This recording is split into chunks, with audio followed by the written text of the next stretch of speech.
Item ಯಾವುದೇ ಇರಲಿ try ಮಾಡಿ ಆಚಿ ಚಿಕನ್ ಮಸಾಲಾ. ಆಚಿ ಚಿಕನ್ ಮಸಾಲಾ ದಶಕಗಳಿಂದ ನಮ್ಮ ರೈತರ ಭೂಮಿನ ರೈತರಿಂದ ಕಿತ್ಕೊಂಡು ಅದನ್ನ ಬರೀ ಕಾರ್ಪೊರೇಟ್ನವರಿಗೆ, ಶ್ರೀಮಂತರಿಗೆ, ಉಳ್ಳವರಿಗೆ, ದೊಡ್ಡ ದೊಡ್ಡ ಕಾಂಟ್ರಾಕ್ಟರ್ ಲಾಬಿಗಳು, ಬಿಲ್ಡರ್ ಲಾಬಿಗಳು ಕೊಡ್ತಾ ಇರೋದು ನಮ್ಗೆ ನಿಜವಾಗ್ಲೂ ಬಹಳ ದುಃಖ ಆಗತ್ತೆ. ಅದು ನಿಜವಾಗ್ಲೂ ಬಹಳ ದೊಡ್ಡ ಅನ್ಯಾಯ.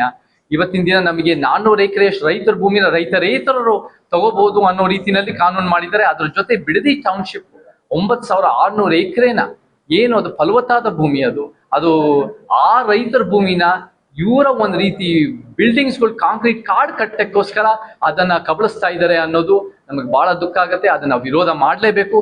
ಇದನ್ನ ನಮಗೆ ಕರ್ನಾಟಕ ನಿಜವಾಗ್ಲೂ ನೀವು ಏನಾದ್ರು ಇಂಪ್ರೂವ್ಮೆಂಟ್, ನಾವು ಹೆಂಗೆ ಬರೀ ಬೆಂಗಳೂರು ಸುತ್ತಮುತ್ತ ಇನ್ನೂ ನಾಶ ಮಾಡೋದಲ್ಲ, ನಾವೇನ್ ಮಾಡಬೇಕು ಅಂದ್ರೆ ಕಲ್ಯಾಣ ಕರ್ನಾಟಕ, ಕಿತ್ತೂರು ಕರ್ನಾಟಕ, ಮಧ್ಯ ಕರ್ನಾಟಕ, ನಮಗೆ ಭೌಗೋಳಿಕವಾದ ನ್ಯಾಯ ಬೇಕು. ಈ ಭಾಗದ ಬೆಳವಣಿಗೆ ಬಹಳ ಮುಖ್ಯ ಬೇಕು.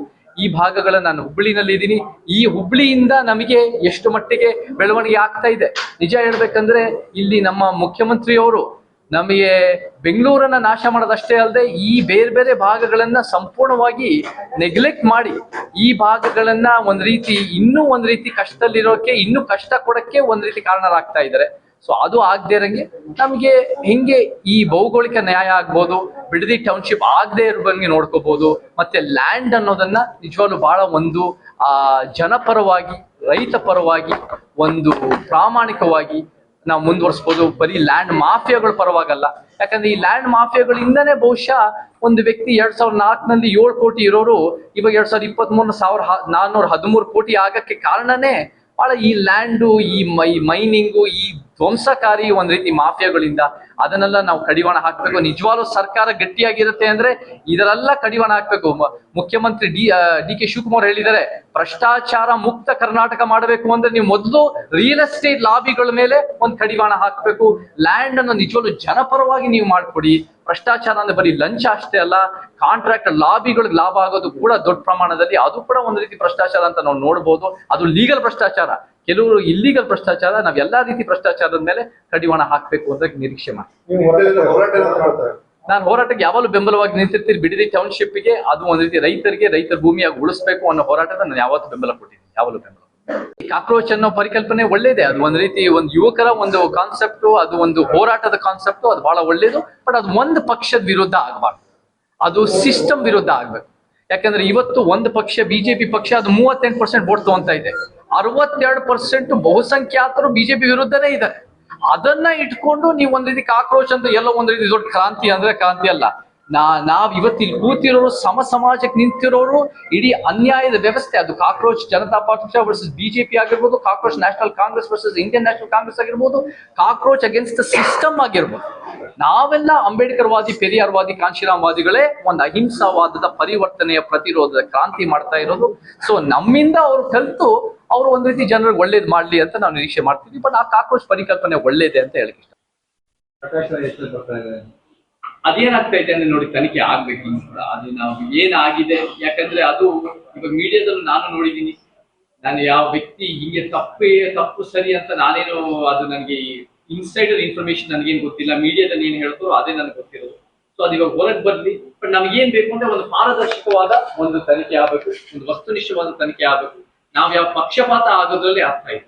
ನಾವು ಯಾರು ಒಂದ್ ಕಡೆನೋ ದೇವಸ್ಥಾನ ಹೇಳಿದ್ದಲ್ಲ ಸರಿನೋ ಅಥವಾ ಮಾಡಿದ್ದಲ್ಲ ತಪ್ಪು ಅಂತ ನಾವು ನೋಡ್ತಾ ಇದ್ದೀವಿ.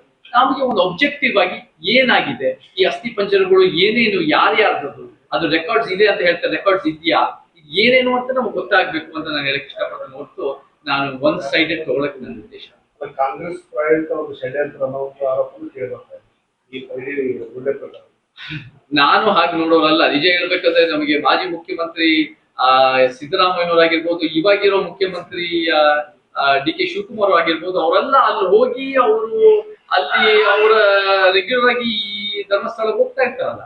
ಸೊ ಅವ್ರು ಅದೇನಾದ್ರೂ ಒಂದು ಹುನ್ನಾರ ಅಂದ್ರೆ ಅವರು ಎಲ್ಲೋ ಒಂದ್ ಕಡೆ ಮುಚ್ಚಾಕ್ತಾರ ಅನ್ನೋ ಪ್ರಶ್ನೆಗಳು ಬರುತ್ತೆ ಹೊರತು ಅವರು ಉದ್ದೇಶಪೂರ್ವಕವಾಗಿ ಧರ್ಮಸ್ಥಳದ ವಿರುದ್ಧ ಇದ್ದಾರೆ ಅಂತ ನನ್ಗೆ ಎವಿಡೆನ್ಸ್. ಪ್ರೊಫೆಸರ್ ಭಗವಾನ್ ಅವರು ನಮಗೆ ಅವರ ಒಂದು ಬಹಳ ಅತ್ಯುತ್ತಮ ವಿಚಾರವಂತರು, ಬಹಳ ಒಂದು ರೀತಿ ಒಳ್ಳೆ ಇತಿಹಾಸ ತಿಳ್ಕೊಂಡಿದ್ದಾರೆ, ಒಂದು ಪ್ರಗತಿಪರ ಚಿಂತಕರು. ಅವರ ಒಂದು ಹಿರಿಯರಾಗಿ ನಾವೆಲ್ಲರೂ ಅವ್ರು ಗೌರವಿಸ್ತೀವಿ. ನಾವು ಕೂಡ ನಾನು ಕೂಡ ಮಹಾಭಾರತ ರಾಮಾಯಣದ ಬಗ್ಗೆ ರಾಮಾಯಣಗಳು ಅವೆಲ್ಲರ ಬಗ್ಗೆ ನನಗೂ ಕೂಡ ಬಹಳ ಅಭಿಮಾನ ಇದೆ. ಅದ್ರ ಬಗ್ಗೆ ನಾನು ಕೂಡ ತಿಳ್ಕೊಳಕ್ ಪ್ರಯತ್ನ ಪಡ್ತೀನಿ.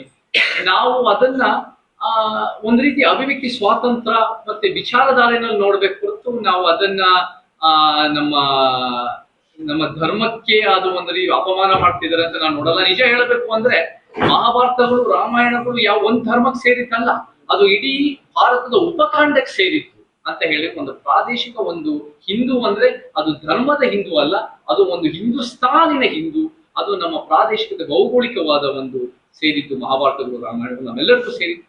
ಸೊ ಅವರ ಒಂದು ವಿಚಾರಗಳು ನಾವು ಅದನ್ನ ಒಂದು ರೀತಿ ನಾಲ್ಗೆ ಸೀಳಬೇಕು ಹೀಗೆ ಹಾಗೆ ಅಂತ ಹೇಳೋದು ನಾನು ಒಪ್ಪಲ್ಲ. ಬಟ್ ಅವರು ಕೂಡ ಅದನ್ನ ಆದಷ್ಟು ಸೂಕ್ಷ್ಮವಾಗಿ ಹೇಳಿದ್ರೆ, ಒಳ್ಳೆ ರೀತಿಯಲ್ಲಿ ಹೇಳಿದ್ರೆ, ಅದು ಯಾವ ಒಂದು ಪ್ರಚೋದನಕಾರಿ ಇಲ್ಲದೆ ಹೇಳಿದ್ರೆ ಅದು ಇನ್ನೂ ಒಂದು ರೀತಿ ಜನರಿಗೆ ಮನಸ್ಸಿಗೆ ಮುಟ್ಟತ್ತೆ ಅಂತ ಹೇಳಿ